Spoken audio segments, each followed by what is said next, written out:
Born Primitive Outdoor is proud to partner with Montana Knife Company, Marsupial Gear, Evolution Outdoors, Sheep Feet, and Capture Gear.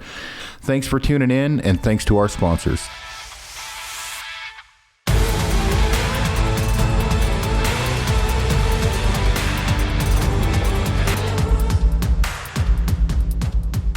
Hello, everyone. Welcome back to the Born Primitive Outdoor podcast. This is the first time we've recorded on Riverside, so let's hope that works out. Born Primitive Maine was bugging me to get a little bit higher quality production and help the audio, so hopefully this does it. But I have got my longtime friend, who I have not done a great job in the last few months keeping up with, Cody Greenwood from the Trad Lab in Kansas. Hailing from Kansas. Hailing from Kansas. Cold Kansas right now. It's cold here too. I've actually just got back from the UFC fights, which were cool. Luke got me tickets, and then I took my buddy Chris Horn, and first time I'd been to anything like that. First time I rode a roller coaster. First time I golfed. It's for a lot of firsts for everything. Last time you golf? Probably the last time and the first time. From the glance I got, it didn't look like it was intuitive. No, it wasn't like shooting a weapon for me. That's for sure. But Cody, for anybody that hasn't listened in, tell everybody what you do. I mean, not your main job because that's boring, but what you do and you're for fun. For fun, I bow hunt with a traditional bow, and I recently started shooting some precision rifle, but majority of my time is spent shooting a traditional bow. I'm amazed at how much a traditional bow and a precision rifle have in common. They both require quite a bit of dexterity right at the end, so I'm enjoying both of them. But for the past several years that you and I have known each other, it's just been in the archery space and shooting, testing traditional archery equipment and trying to save people money so they don't buy bad stuff.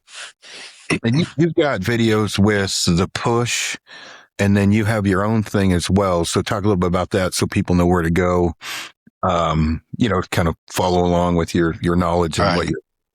If you go to the Push Archery and you go to their pack, which is their center of knowledge, I have a video series there, which is tuning for the diehard bow hunter, where I walk a beginner through basically the very beginning of a basic setup all the way to a master class of tuning recurves and longbows, whether it be with, the latest and greatest metal riser or a self bow with wood arrows. And we walk people through the entire set of tuning through this suite of video instructions. And I'm adding now the basics, like how to fletch, just a basic course of how to set up your arrows, how to fletch, how to deconstruct your arrows and construct your arrows, giving people kind of a one-stop shop for all the knowledge you need to set up and maintain your traditional archery equipment.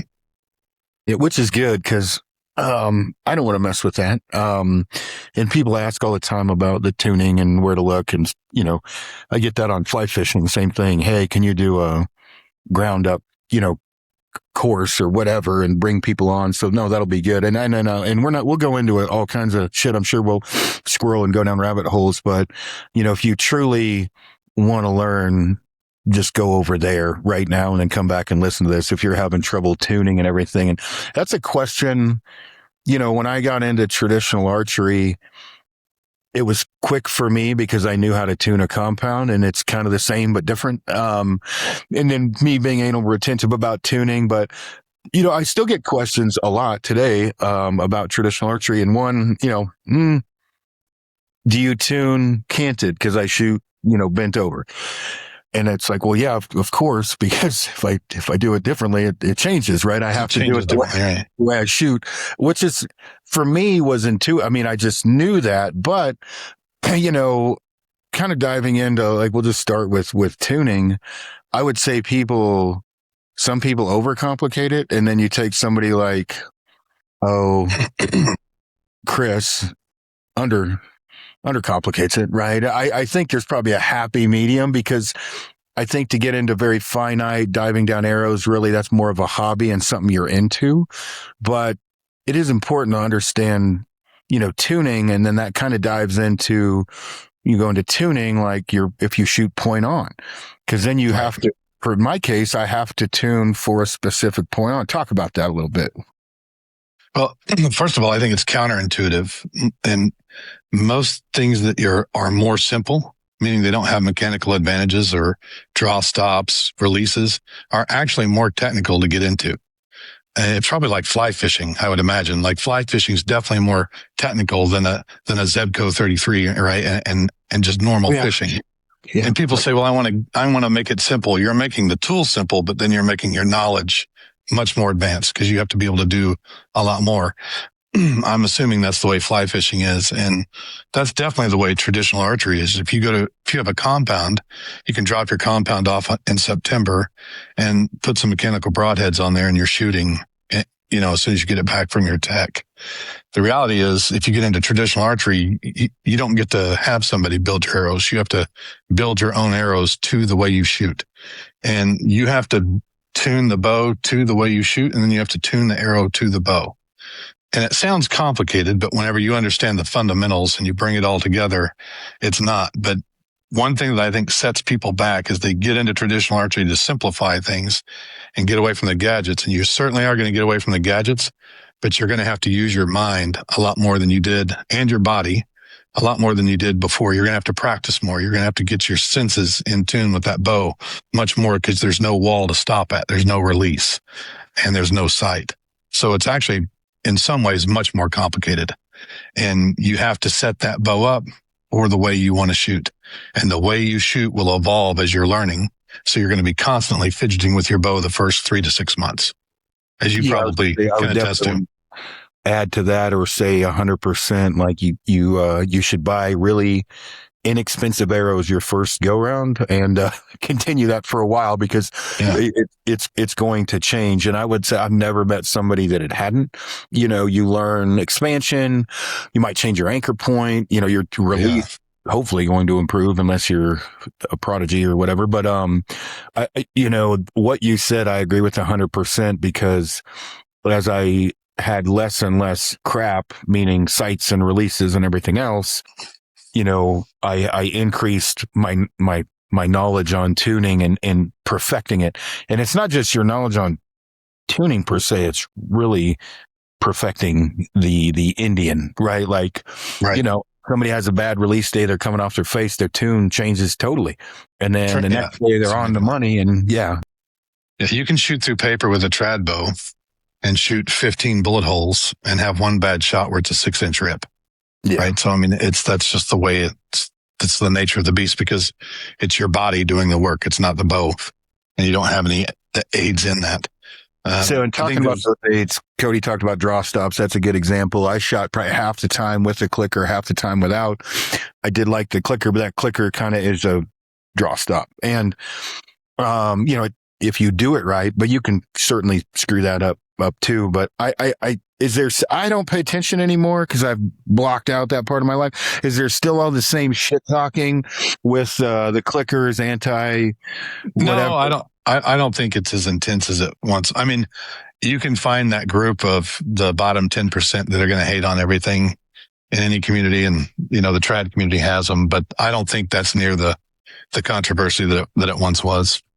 Yeah, I heard from a guy actually recently, or somewhat recently, that the state of California ruled on a traditional archery season solely because of a video of me shooting a moose target at 100 yards. And they said, well, since he can do that, and this is one shot, I found this all very hard to believe that. I heard about this. Yeah, the state of California would make a decision off some dude on YouTube or Instagram shooting a 100-yard target. The thing is if I filmed almost anyone for long enough, they will eventually hit that target. I just was smart enough to aim at the school that was a mile and a half away from that had a window that was about perfect, and I just shifted. But I can't remember how exactly. I know who told me, and I won't mention his name, but I had been told that the state of California did rule on something because of me, and a bunch of people hated me for shooting that the moose or whatever. Which I don't know if that's true or not. I hear all kinds of things about me still in traditional archery. It's pretty wild. I don't know if it's true or not either, but I think the traditional archery community, the best term is to put it is they can be backwards. They're not a group that's really welcoming, or they're the common saying is, if it's not broke, don't fix it. And I'm getting ready to speak at the Missouri bow hunters thing, and the title of my speech is, if it's not broke, don't fix it. And I start listing out the ETAR study on what percentage of people can hit a doe at 20 yards, and it's a very low percentage. I think it's like 27 to 37%. So if it is broke and we need to fix it, and there are ways that you can fix it. And those are the things that you have to kind of deal with. But I'll be honest with you, I'm just getting into precision rifle. I used to be into it years ago. It's riddled with the same stuff. It's just different. So it's people that spend more time on their rifle than they do sending ammo downrange, right? And they just type and type and type. It's full of gadgets. The relief to me whenever I started looking into precision rifle was it has just the same amount of bullshit, if not more, than traditional archery. So it made me feel better about my community. We're not really different. Well, it's weird when you talk about rifle, right? When you come from traditional archer or compound, you in the land of the blind, a one-eyed man is king. Hand me a gun. Like, I didn't ask what caliber or whatever. I knew enough about guns to know. Like, so I got a 6.5 PRC, and I knew that would kill. And I killed, as you know, a lot with that gun, whether that be wounded animals or having fun. And then this year, I pretty much just hunted with a rifle. That was my plan at first, but I didn't dive into the minutia, the fine. Right. I did figure out, okay, I do need to get, I married up the gun and the scope to my rangefinder to where if I had to reach out and touch something, I could do it. But, I'm like, okay, and this is going to come off as very arrogant. I do have a great schedule and I get to hunt a lot, but, I'm like, I was able to shoot a lot of animals with a subpar setup in some people's opinion. And then I didn't dive into, I changed scopes once, and then just went down, but it really made me think, and I'm working on a book right now, and I talk about some of this type of stuff in the book of like, okay, how much died from a lever action 30-30 and then go to like a 308 and then a 30-06 and then a 300 Win Mag. And now there's, I've got a 6.5 PRC, 7 PRC, and a 300 PRC. Any one of those would actually probably work, but I get the bullet that I like and turn the computer off. I don't look, but I'm not into guns as much as I was into traditional archery. So when I was into that, I didn't turn the computer off or put my phone away because I was into it. And I like talking a lot of shit too. So that was part of it. And I'm not in a place to talk shit with long range shooting. But having said that, what would your advice be to someone getting into anything? Because Cody is one of the most intelligent people I know. And you also have the ability to have a conversation with someone and be like, no, I was wrong. Or no, that's it. Or talk, right? What would you say that someone should do when they get into something like this? Like advice, right? Like, what would your advice be? And that, when I say that, meaning not necessarily just the crap talking, but getting a bow set up, getting a gun set up, a scope, to unconfuse things. To unconfuse things, you need to go. I mean, it's going to sound as a person who I earn money by posting online, right? So it's going to sound a little bit off, but you need to stay away from social media as much as you can. The fastest route to getting your hands on, whether it be a traditional bow, a regular bow, or a precision rifle, and being up to the 80th percentile is to go find shooters and learn from shooters. And it's going to be difficult to find shooters in social media because they're busy shooting or they're busy hunting. The best hunter that I know, that I go to, that's the opposite spectrum of me, and I respect his opinion. I don't agree with everything, but we bounce ideas off of there, is Perino. And Perino's not on social media. I mean, he lurks in social media because he always sends me links, but he's not out there giving advice. And I think you have to find the people that are actually doing the act that you're wanting to do and go learn from them. Go shoot an IBO tournament, for traditional worlds. Go shoot. What's the latest shoot that's really popular? Long range compound. PRS. Oh, what do you mean? Compound stuff? Yeah. Where you guys go out there and shoot 100 yards and have fun. TAC event. Go to TAC events. Find the guy that can actually make it up the hill and hit what he's aiming at. Ask him what he's doing. And you kind of sort it out through there. And that'll get you to the 80th percentile. And then the rest of it is stuff that, quite frankly, is personal. Otherwise, you're going to get hit with an onslaught of marketing. You're going to get hit with an onslaught of people that are more, I call them reenactors in the trad world. That doesn't really apply for the rifle world, but we have reenactors, people that want to dress the old way and shoot the old way, but they're not really interested in hunting. And there's nothing really wrong with that, but they can lead you down the wrong path. So I always try to see if somebody can shoot and see if somebody hunts and what they use and are they being paid. And there's nothing wrong with being paid, but there's a lot of bad information out there. I hunted probably close to probably a little over 100 days I spent in the field this year. I was lucky enough to get to go out in October and just start hunting. And I'd already mule deer hunted and antelope hunted before this. And by the end of the year, I had a lot less in my pack than what I started with. Do you know what I mean? When you go that much and you're up and down a tree that many times, what you start with and what you end with is always much more efficient. Same with backpack. The best thing you can do, well, it's backpack. I mean, I don't know anything about backpacking, but I don't ask anybody how to fit my ruck. I went and rucked at least 50 or 60 miles cumulative before I even started asking questions about that. Right. Yeah. And if you go and do, you're going to get there. And if you want to be up there with the top 10%, you need to go put your 10,000 hours in. Yeah. Online doesn't count toward those 10,000 hours of learning or doing. So it's fun to be online. It's fun to chat about it, but it can be very misdirecting for new people. Most new people that get into trad, they go way too heavy. They're getting bows that are really radical and fast, that are impossible to tune or hard to shoot, and they get frustrated and they throw it away. If they would just lighten up, get something that was forgiving, and worry about their window of tune versus their feet per second, they'd be much better off. And I think with rifles, I get into rifles and you get just bombarded with all of the marketing. The reality is, if it shoots an MOA, I can't judge wind any better than that. I don't need anything better than that. I need to go judge wind. So I try to simplify things like that. But go where the shooters are and go where the hunters are.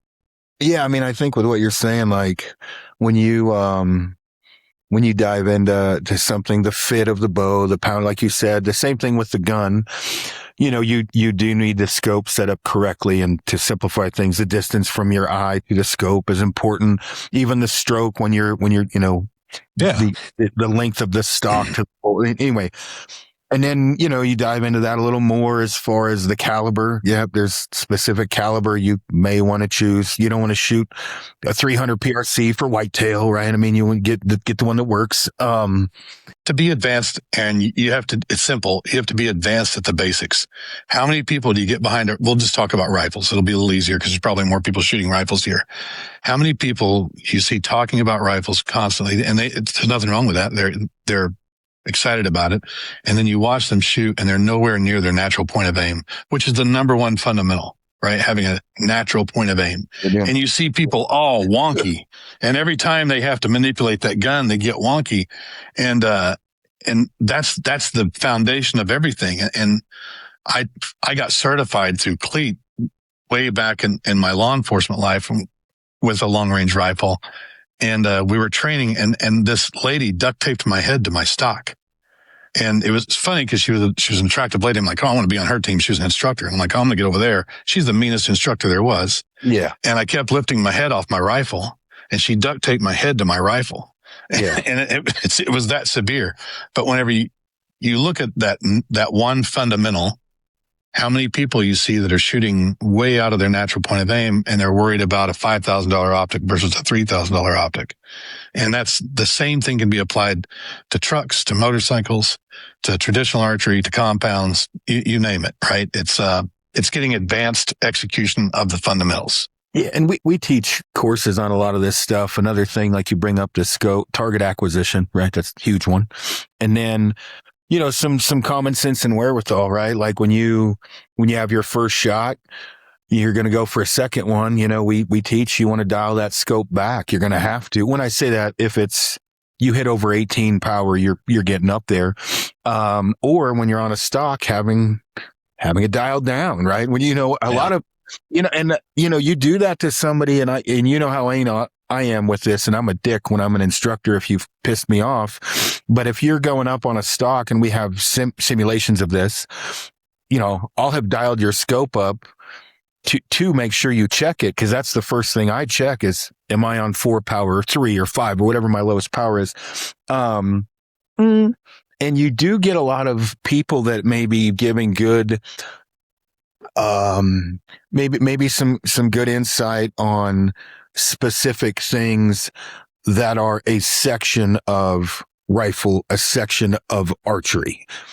But then they've kind of out of their wheelhouse, meaning if you haven't applied several hundred kills behind you or guiding or whatever else, if you're really good at reloading and whatever else, that's the end of your, that quarter chunk of the pie.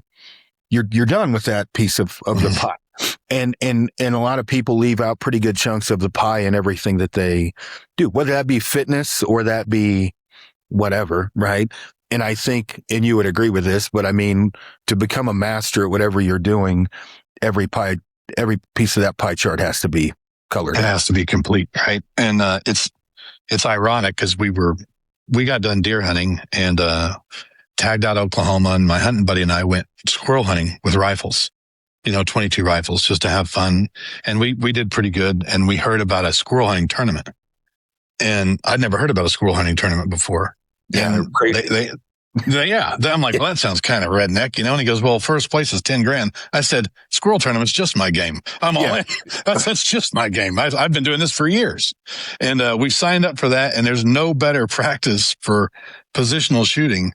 Take a bolt action 22 with you and challenge yourself to headshots and carry your tripod around. And cause you don't get a lot of time. You have to set that tripod up and try to get a quick shot. And it's amazing how fast you can learn just walking through the woods, squirrel hunting, trying to get 75 to 130 yard shots on squirrels off a tripod.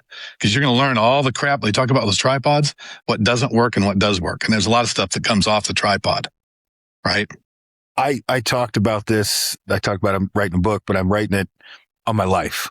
Right. And I had a bunch of different ideas of how to write this. And I'm like, I should just tell the story, and where it's informational, make it informational. And one was, most hunters that I know that are on a very high level probably did some illegal shit when they were a kid. When I say that, not like crazy, whatever, but I mean, maybe shooting some birds with a red rider they shouldn't have, or, pick it, right? I'm not trying to say everybody's a poacher, but I mean, when you're young, you're young. One of the reasons that generations from before are more lethal or better killers is they were doing exactly what you're talking about, run around in the woods, maybe not with a tripod, but resting off a branch or offhand shooting like nobody can shoot offhand anymore. Well, as a kid, especially when you're trying to feed yourself, you're probably going to learn a lot quicker than if you pick it up nowadays in Google, right? That can only be learned by applying those things.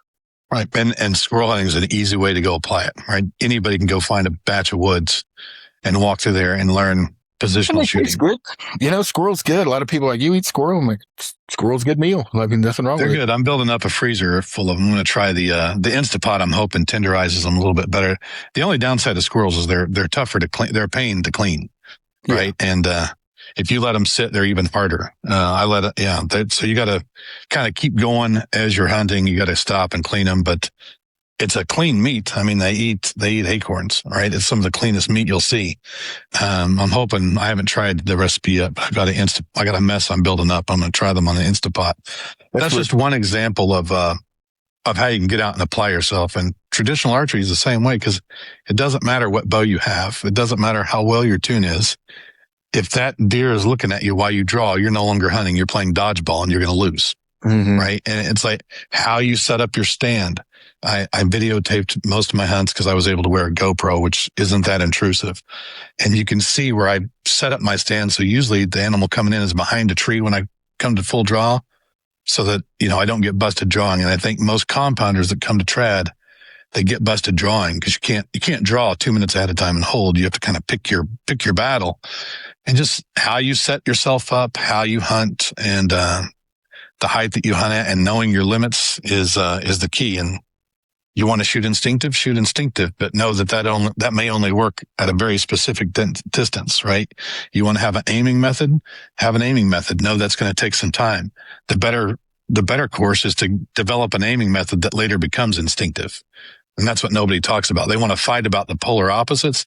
The reality is, if you gap shoot long enough, that gap becomes instinctive. Like you'll visualize that gap instantly, and you'll be able to shoot just as fast, and you won't be able to discern the difference after 5,000 arrows, but you'll spend 10,000 hours arguing about it online versus just bringing those two things together. Does that make sense?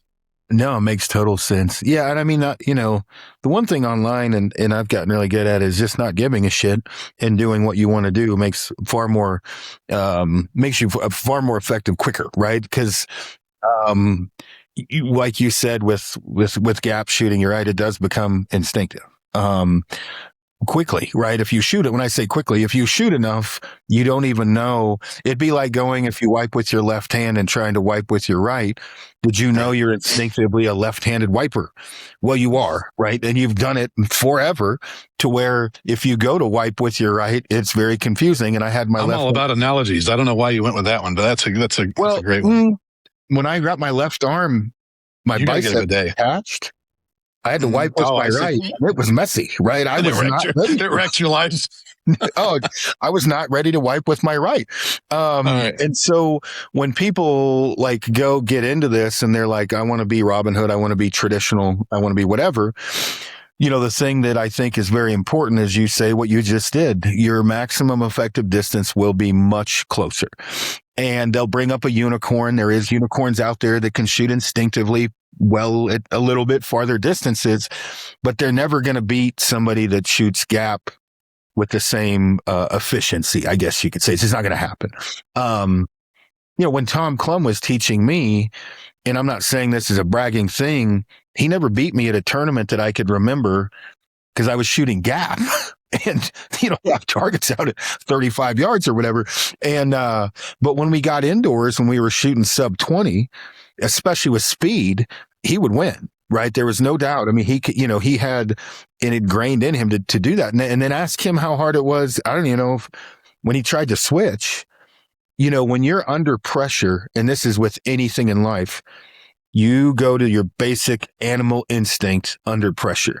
When I say that, you go to what you know. Well, Tom's known that for 50 years, right? So, but if you started and to wipe with your left hand, that you're going to wipe with your left hand, right? You're going to what you've mastered. So, yeah, when you go down the hallway, you're definitely going to go back to what you've always used. So that's my best advice. And then the other is to prepare your mind that it's not easier. It is more complicated. I mean, sure, you can put any arrow you want on there and throw giant feathers on there, but we already have enough disadvantages with a trad bow. You really need to learn how to set up your bow. I won't give out their name, but I had a really popular social media star have somebody else reach out to me to build their arrows for them. And they didn't want to build their own. Huh? Was it Donnie Vincent? Jesus. Yeah. So, you can't build the arrows for somebody. Huh? Yeah. Right? Yeah. Well, no, I know Donnie. That's something Donnie would do. You would be one of the higher subject matter experts for that. Yeah, but so, he can't. He may not even know that this guy asked me, but the guy that asked me for him, I'm like, no, I'm not. And then he said, well, you got to make sure you don't do it on social media. We want to make sure it's not, somebody doesn't do this for the gram. I'm like, okay, that's fine, but somebody can't build your arrows for you. You're going to have to learn how to fletch. You're going to have to trim your arrow. You're going to have to learn, because that's how we tune our arrows, right? If it's flying weak, you trim a little bit off and you straighten that arrow flight out. So you got to learn how to build your own arrow. And that's part of the craftsmanship that you put into your hunt is not just your arrow, but your tune and your shot. And then you have to shoot enough that you develop your body mechanics so that it's the same every time, even under pressure.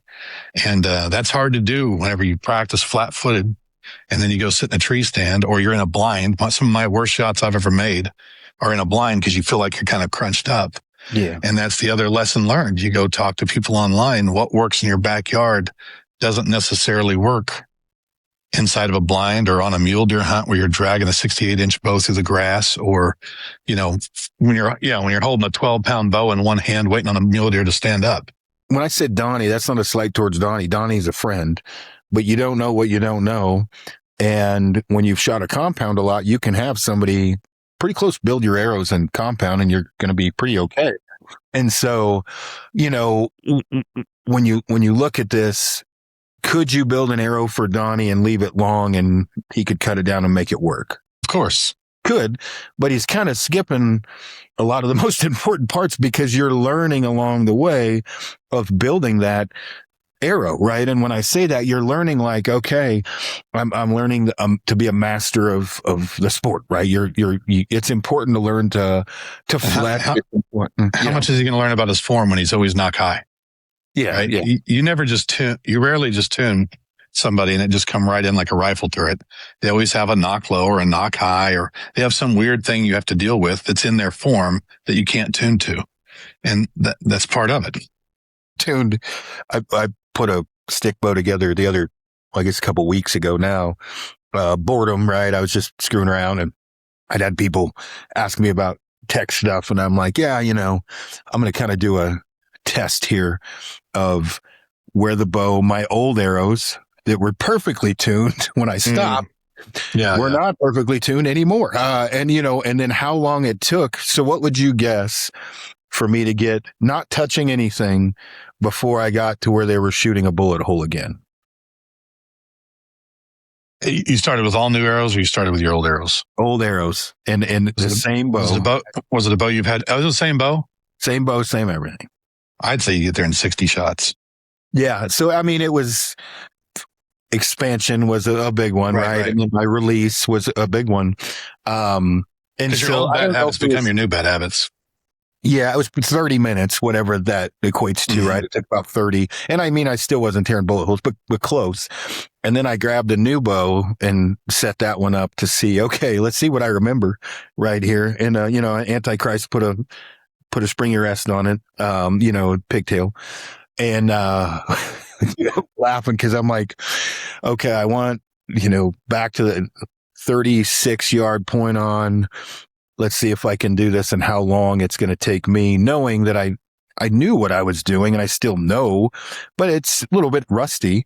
And, all this nightmare of the shit that happened, I got it tuned and wasn't tuned anymore. And then my point on was changing slightly. And then I tried to do it without a clicker, which is not good for me. And Denny Sturgis, he's a good example. That's the most short drawing dude you'll ever meet. He'll short draw. His arrow grows so long when he shoots, and he'll tell you under pressure, he'll short draw. And he knows that. He's a killer, right? He figures it out. But he's got two really nice mule deer out the top of Texas. Oh yeah, no, he's a killer. And I think, again, being like realistic when you're figuring this stuff out, because, I definitely get people that are, no, I'm not doing that. I'm like, you gotta be doing that. Like, film yourself. You gotta be. That's the only way. But, when you're on an animal, it is extremely difficult to go back to the perfect form. And, I got a heated garage, right? It's flat. I got my little puppy running around. He's happy. Everything's fine. And then, you got a 165-inch mule deer below you. So you do have to put thousands and thousands of arrows in hopes that in that moment of truth, it all comes together. Yeah, it all comes together. And a lot of times, unfortunately, sometimes it doesn't. But that's the fun part of it, is that, it makes that moment of truth harder. But compound guys go through the same thing, right? How many compound guys chase their pins? They dial their bow in, they got it sighted in. The next day, they need to move their pins. The next day, they need to move their pins. Their form's changing, right? And trad guys do the same thing. It's just with where we're impacting in our tune. Yeah. But it's really the exact same thing. This year, I'm actually going to try again. I'm going to put more reps in it. I've got that Canyon Pounder sight. I'm going to put that back on a 21-inch recurve and play with that a little bit. And because I immediately put sights on that recurve 2 or 3 years ago, and I was shooting at 35 yards real tight. I just didn't rep it out. So then when it came time to hunt, I wrecked it all. It's a wreck. Because now you have all this stuff to look at and you're not used to it. And I screwed it all up, tossed it aside, grabbed my PMA and went back out there. But I'm going to try to get reps this year, because I think that's going to be a good bridge for compounders. Instead of just going straight into a stick, they could still have sights. They could still draw. You're not compromising your form to get a good sight picture.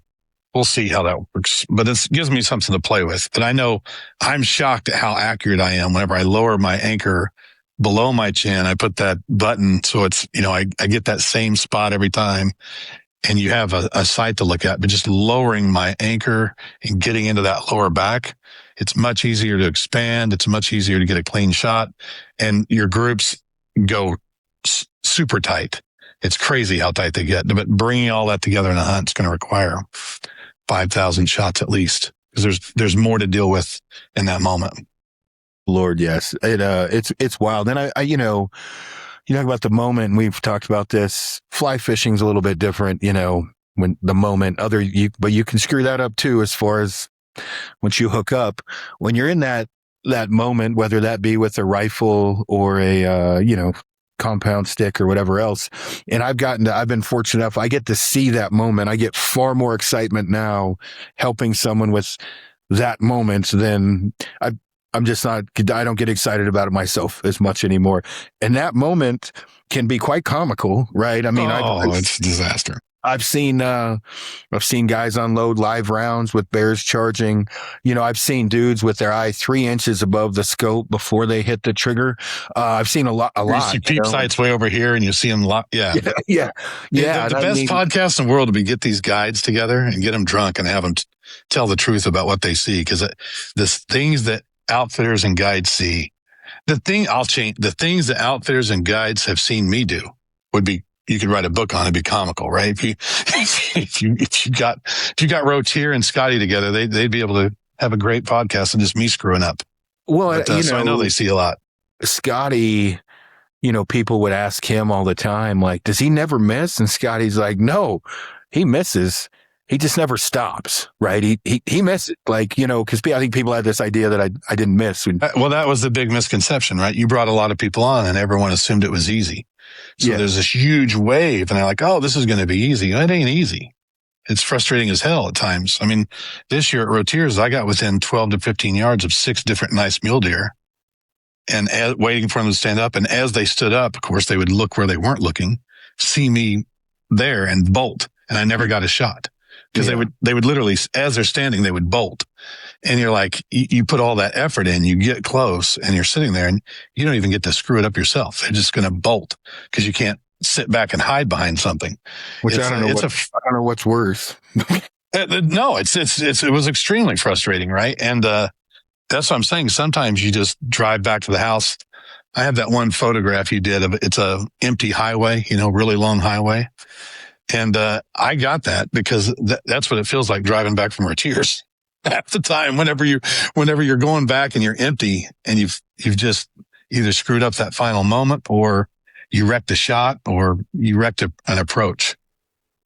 There's a lot of empty highways. There's a lot of empty highways. Oh, dude, I tell you. And I mean, people ask me a bunch now about getting back into traditional. Why am I not shooting it? And obviously I've had a ton of life changes, which have nothing to do with traditional archery, but the way that my brain works is I have to be challenged, right? And I'm not saying I would be totally challenged by traditional archery again, but I'm kind of liking the rifle thing. And when I say that, I still like shooting bows or whatever, but I haven't put my heart and soul into shooting a rifle, right? And when I say that, I don't know how much I'll hunt with it, but it's a new challenge. I'm learning, right? There's more to it. And as you said, yeah, can I kill with one easier? Of course. But shooting a group at 600 yards like this is very intriguing to me, because it's not easy, right? It's easy in the movies, but it's not easy.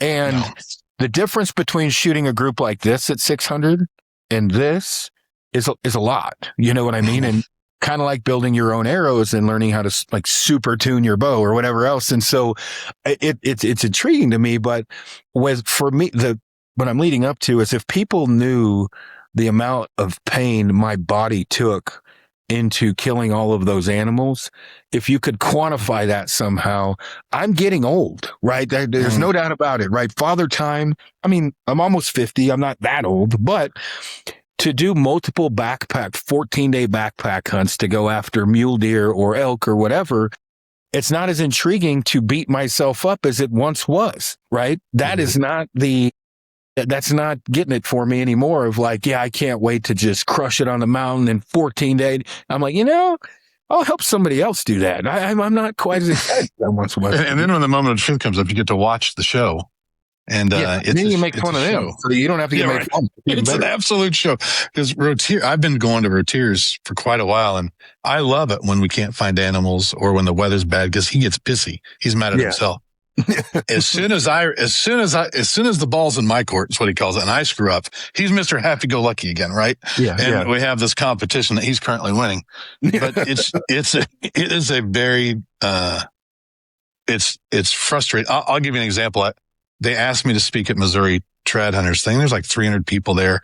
I'm sitting in an antelope blind on Rotiers, and I'm sitting on a pond where it's actually a lot of long shots for a trad bow, but it was a tough year because mine?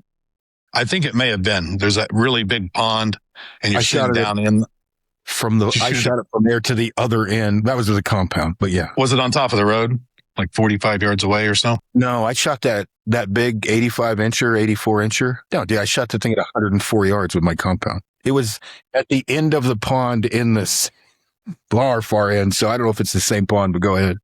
I don't know, but I'm sitting there, and this antelope buck comes in. It was a tough year because we got all the rain, right? So we're not seeing much at all. And this buck comes in. He's at 26. I estimate him at 26. I shoot my first arrow. That arrow goes how many times have you seen this? The arrow goes just below their heart, in between their legs. He literally steps over my arrow and starts walking diagonally out of the pond and up the bank. And I'm shooting on my previous dope on every arrow. So I shoot again, and I'm below him. And when he's gone, you see a perfect diagonal line because I'm shooting the previous dope. I never add 3 yards every 3 yards you see one of my arrows. And I dump my quiver. It's like first thing in the morning. I dump my quiver, and there's this perfect diagonal line coming out of the pond. He's over here making a scrape. He never runs off. And I'm sitting there with no arrows, right? And if you get out of the blind, the day's shot. And I sit down on the cooler, and my phone vibrates, and I look down, and the guy asks me, "What are you going to talk about at the Missouri Trad Hunters?" I said, "Shit, man, I don't know. I don't really have much to talk about after this performance." Because, it's the dumbest thing you could ever do. And then you realize the mistake you made after you dumped 6 arrows. And I had to get out, kind of shoo him off, gather up my arrows, knock the mud off of them, get in the blind, and not see anything the rest of the day. But that's hunting. That'll happen. Yeah. No, it has happened. And I've got, you get blasted for telling the truth, but I think on Outdad, I emptied 2 or 3 quivers a day in a day. Right now, I ended up getting one or whatever, else by the time it was over. But sometimes it's you, sometimes it's circumstances, sometimes it's, there's a lot in there, but to go back and assess, like you might commit suicide, right? Like out of those 18 arrows, man, 14 of those were me. Shit. Like, right. Yeah. It's just the way, and people can get mad. That's the other advice that I would give is there's a false average that's out there that we all see. What we think is average. I'm going to take a leak, and you talk about the false average, because there's definitely a false average. I'll be right back. Yeah, and we've all experienced it. If you look at social media, especially during deer season, and you're not having a lot of luck, it looks like everybody's just slaying monster bucks, and it's very predominant in trad, from shooting ability to hunting success. We think the average is at one level, but the average is actually much lower than that. And that moves a lot of people out of not just traditional hunting, but hunting in general. And if you were to poll people right now on social media on how far they could shoot in a hunting situation with trad, they would say 20 to 25 yards. The reality is it's 12 to 15 yards. That's average. And if people actually knew that, they'd feel much better about themselves, and they'd be much more likely to stay in the game. Does that mean you don't take 26-yard shots? No, I take 26-yard shots. I killed a buck this year in Oklahoma, call buck at exactly 26, but the situation has to be right. But the reality is 12 to 15, there's a much higher probability of everything on my end being perfect, and it reduces what the animal can do to influence the situation. But you look online and everyone can shoot farther. Everybody gets more animals because they don't get online and talk about all the failures. They don't get online and talk about when they miss, a monster mule deer after sitting for 3 hours. They don't talk about getting within 12 to 15 yards and them spooking as they stand up. They don't talk about missing an antelope 6 times. They don't talk about shooting over one's back twice. I mean, this year I tagged out Oklahoma, 6 deer. I missed 2, spined 1, and killed 6. Yeah. But those aren't great odds. That's reality. And that's way above what I know the current average is. Most people aren't going to tag out. I did talk a lot about my misses, but I did get in a lot of shit talking about that, or successes and farther shots, whatever else. The thing I think that, probably the reality, when I say the reality, I missed a big that, I don't know what that buck scored, 203 in the cliffs at like 12 yards, 11 yards. And, I said, I half drew it, right? My calf was this year. I tried this year. No, this was with a stick bow. I don't know, 2021, whatever it was, so I killed this buck in the corner there, and he's like 8 or 9 years old, and it was his buddy. So I went after his buddy the next year, and I got above him. And I mean, how crazy I am in the cliffs. Like, calves are shaking, legs are starting to give out. Couldn't wait any longer, stood the buck up. Well, then I couldn't get to full draw. So I shot him like this, right? Like gangster style. And that did not pan out for me. Right. So it didn't pan out. I had a lot of hate mail of like, why would you ever take that shot? That's unethical. And I'm like, have you ever been at 13,000 feet in the cliffs with a 33-inch wide buck that scores 203 below you? No. And I'm like, then shut the fuck up. Yeah, because it's very different. Yeah. I'm not saying I was right or wrong, but I'm saying this is reality. And I took the shot. Now, was it ethical? Probably not, right? But God could have come down and hit me in the back of the head and said, don't take the shot. We would have been fighting. I was taking that shot, right? Right. But what did I learn from that? And I'm like, hey, look, I think most people couldn't even have got where I was, but if they did, they would have taken the shot. Well, what would I do different, right? And could I have done anything different? Well, I guess I could have had better quads, so they would have not started wouldn't shaking, have given out, right? But, I mean, that's part of, for me, that's part of it, right? Like, you hear Fred Bear. I mean, his books are funny. I had to get within, stick bow range of 60 yards, right? Which is 60 and 80 yards, right? Which now crazy. Is like, licking your sister's butthole, right? You don't do that, right? So, I'm like, well, the reality is like getting yourself into a position that you can at least do that, right? Physically, and then woodsmanship and everything else. And then putting all that time and effort into shooting to put yourself man against beast, right? And hopefully you come out on top. But when beast makes a bad decision, beast dies, right? When man makes a bad decision, he goes online and gets made fun of. And, it's like, well, it's a long drive home. But I think it's important for people to hear a lot of those stories. I don't know. Remember how much hate mail I got when I cornholed that buck, like 8 yards, that big whitetail? Oh yeah. I don't know. I would have, even to this day, there was never a time in my mind at that distance that I was not going to shoot. Now, is that unethical, ethical, whatever? But I mean, the thing was, I had shot, as you know, hundreds of thousands of arrows. So for me at 8 yards, if I can't hit something like this, I probably, the way my brain works, that's why I did all of that. Now the buck's on the wall, it ran 45 yards and died. I just think that if you're going to do something, do it all the way.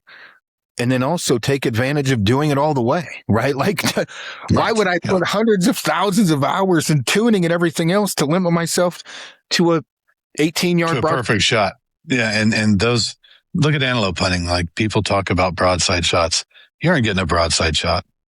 Antelope hunting, you're going to get a frontal, and it's going to be about 2 to 3 seconds tops, unless you get really lucky.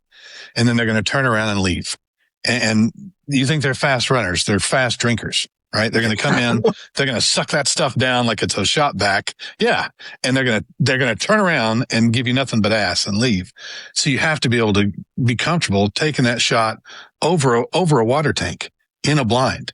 And if you're not, you're going to watch antelope after antelope after antelope water and go, well, I'm not going to have any luck here. It's just the way it goes. I was coming down a tree this year, early rut, and I was using those carbon sticks, and they actually sound a little bit like $2 kind of rattling when you bang them together. And I was trying to be quiet.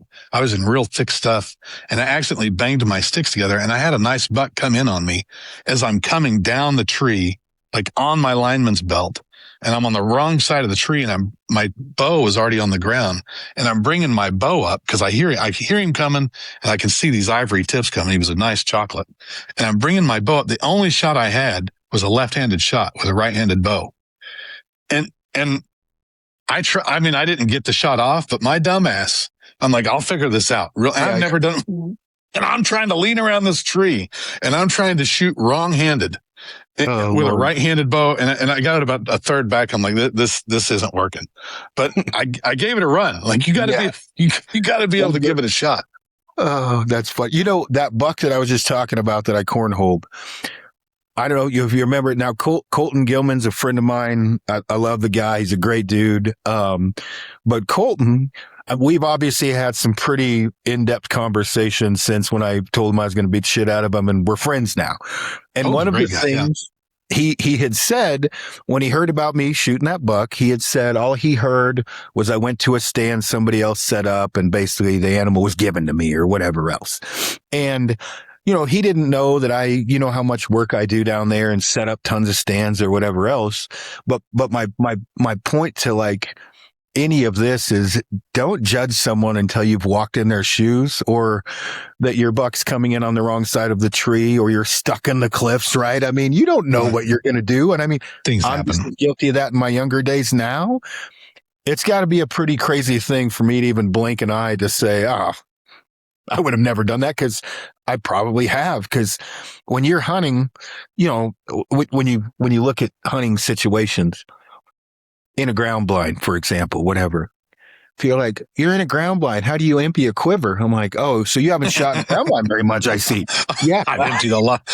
I had to get bigger quivers. I had to get an Arrowmaster. You kidding me? I've emptied an Arrowmaster with a dozen in it. Yeah, the good old days. Oh, that's funny as shit. I think, obviously, like, I don't pay attention as nearly as much now. It's just more of reactive. I get a question, I answer it, talking about like with the stick bow thing. But, you know, the one thing that I want to cover this way off subject, if people are looking at getting into traditional archery and want to buy a bow, right? There's a few options. I always send them to Rocky Mountain Specialty Gear because they have good used bows or whatever else. But, you know, when you get started, you know, with that, obviously you want to make sure the bow fits and everything, you know, else. But I really, how would I put this? Unless you have an unlimited budget, you should probably buy like a Samick Sage starting out. Yeah, no, actually, that's a great bow to start out with. You should absolutely buy a Samick Sage. I mean, IBO Worlds has been won with a Samick Sage. Yeah, it works. It shoots arrows. It's a great bow. It works. You can get a metal boat riser nowadays for $200, and you're really better off just getting something very, very, very, because you're not gonna. More than likely, you're going to jettison whatever you purchased, and you're better off. They say buy once, cry once. That's not the way in trad, because you don't know what to buy. You got to kind of, if you get a 56-inch bow your first time, that's 55 pounds, you're not hitting anything, right? And you're 6'3", you're not hitting anything, right? You've got to try to find what works. And there's a lot of bad bows out there. Not every bow can tune really well. There's actually fewer bows that tune well than don't. So you got to find what works for you, and then you got to find something that's actually has good enough quality that it puts an arrow out straight every time. Yeah, and when I bring this up, because when you look at fly fishing, if you're going to go fish rivers or whatever, a 9-foot 5 weight, you know, whatever's whether you spend 300 or 1300, that is your setup, right? Like that's going to work for you. You know what I mean? And when you're going to go, you can buy a 6.5 PRC for mule deer hunting as long as it's set up. That's your gun. That's going to work. Yeah, that's going to work. You can go buy, yeah. But a stick bow does not work that way, right? And so you're better off again, like that. It's the one time I say don't spend the money, like learning it. Photography, well, we won't get into that, but like once you get the bow set up, then figure out that addiction. Like if you go out and stump shoot, or you get like a ball and you throw it out and shoot a ball, one of those Reinhardt targets. If you're like, holy cow, this is a level of fun I've never done before. All right. Well, now the addiction's starting and you want to start working on your form and everything else. But it's different than even a compound. You can get a 29-inch draw compound within reason for pretty much anybody within, 6'6" all the way. You know what I mean? When I say that, you can get a 32-inch, I said 29, a 32-inch axle to axle bow is going to work for anything from 26 to 32 inches of draw. You're going to be relatively okay. With a stick bow, none of that applies. It's totally different.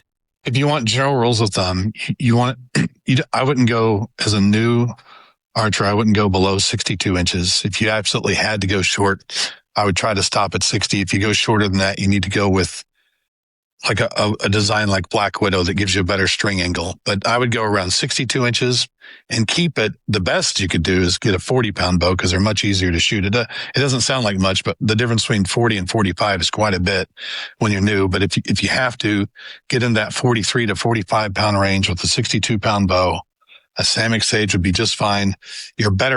Even better is to get a metal riser that you can adjust. You can change grips on to find what you like. And then you can go to your bowyer and you can say, this is the grip I have. And they say, oh, well, that's our Jenkins grip, or that's our this grip. And you can immediately get something that works for you, because grip is really, really important. And if you just have some hand-carved grip that can't be replicated, you're kind of hosed. Going with a metal bow allows you to play with the tiller a little bit, find what works for you, so you can tell that bowyer exactly what you want. There he is. Mm-hmm. He was sleeping. That's what you needed. Look at that.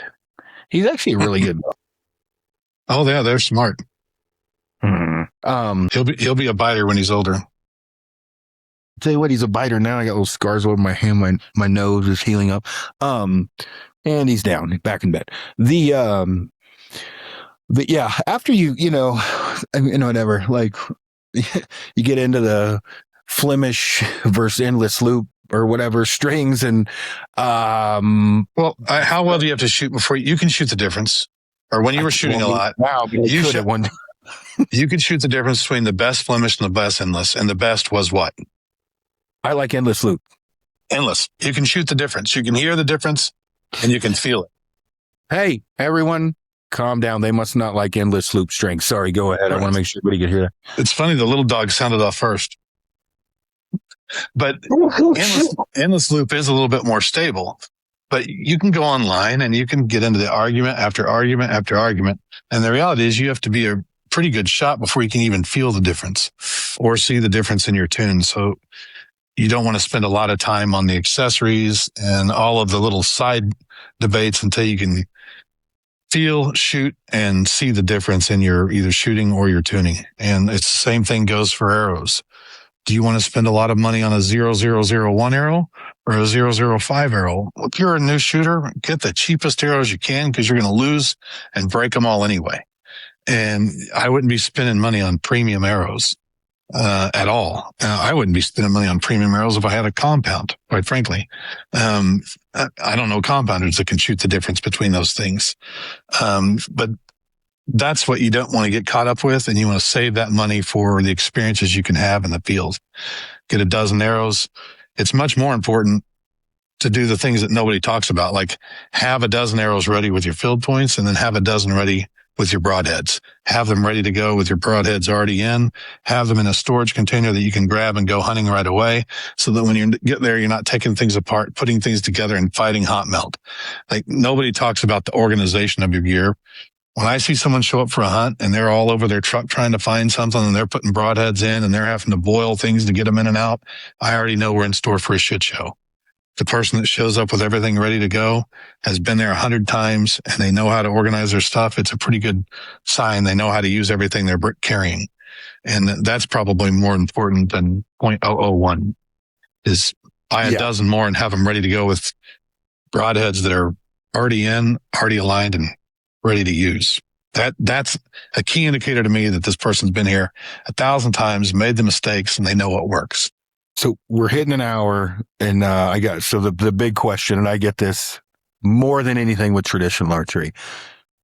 What is your bow? What would be the bow for the rest of your life? What is your bow? If I could only have one bow the rest of my life? Just one. Like, you got to have one bow.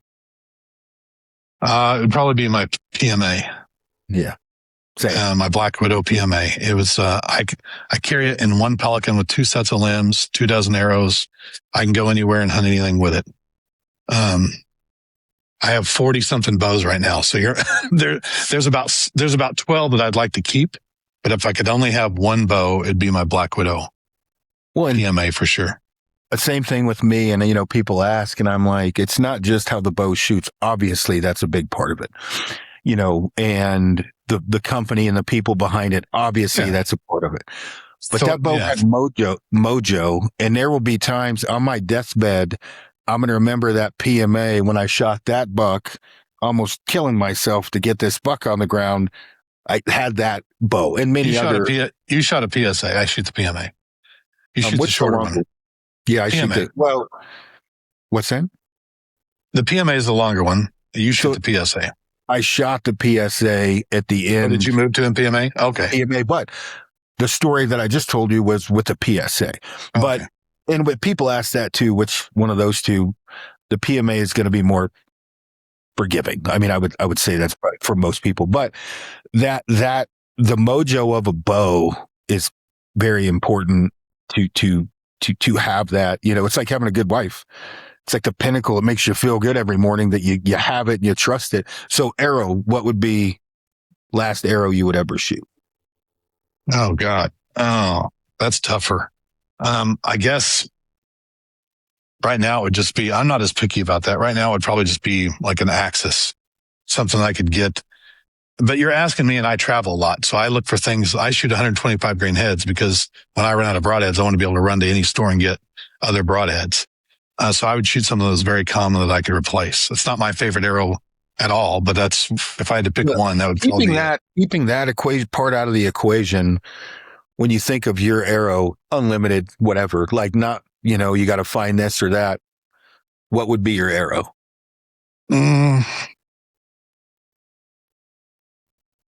Right now, it would probably be, right now it's the Safari Tough arrows. I got copperheads in front of me right now. Just because I've shot the last 5 or 6 animals with them. Right. So I'm on a good tear. Like I'm looking at antelopes here that I've dropped with them. I'm on a good tear with them. So I would probably stick with that. I'm not big on 0.001 arrows that have been built by a computer. I can't shoot. I square all my stuff up and I build it. But if I could have 300 arrows for the rest of my life, that would probably be it. Yeah. And then broadhead, which is even worse. Broadhead. And I've gone back and forth on this a bunch, and I learned my lesson this year. I had 2 Grim Reapers fail back to back. Blades come out, and I shot Simmons this year, which leave really big holes that are really, really cool. But I spent a ton of time sharpening them when I wasn't hunting. And I don't want to spend time sharpening heads. Moving forward, I'm just going to go back to my iron wills. They're in a nice package. I don't have to resharpen them every fucking day. Yeah. They don't require constant maintenance when I don't have time to maintain them. And, the single bevels have a much better point than the double. It doesn't break off. And, I have really good luck with them. So that's an easy one for me. I'd just go with iron will. And I know they're more expensive. But I don't want to spend my time when I'm not hunting and I'm tired and all I want to do is sleep and eat, sharpening and oiling broadhead. So yeah, it'd be iron will. Gotcha.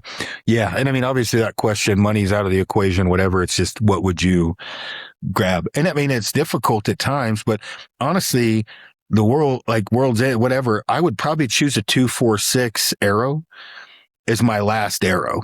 And when I say that, I believe 2.46s are easier to tune.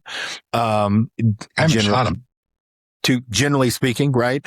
And durability wise, again, I'm not saying it's the most durable or whatever, but generally going to be a more, durable arrow overall. But as I say that, I hardly ever shoot 2.46s, but if I had to pick one, it'd probably be one of those. Broadhead's a little bit more difficult for me to pick because I'm not even going to talk about broadheads because I don't want to answer a bunch of messages if I do. So, people are obsessed with broadheads. I don't want to be shot with any of them. They all work.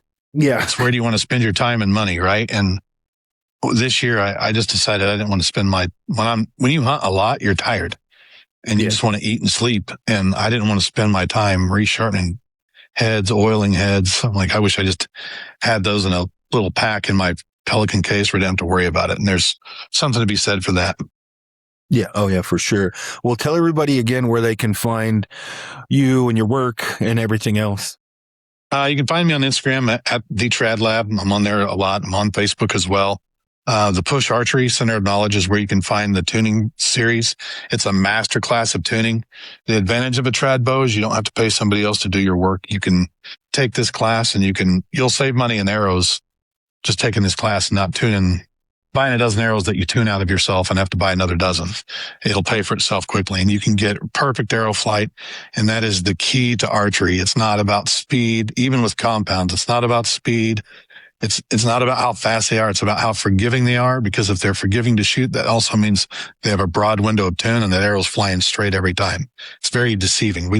Everyone worries about speed, but you really want a forgiving bow. They kill better.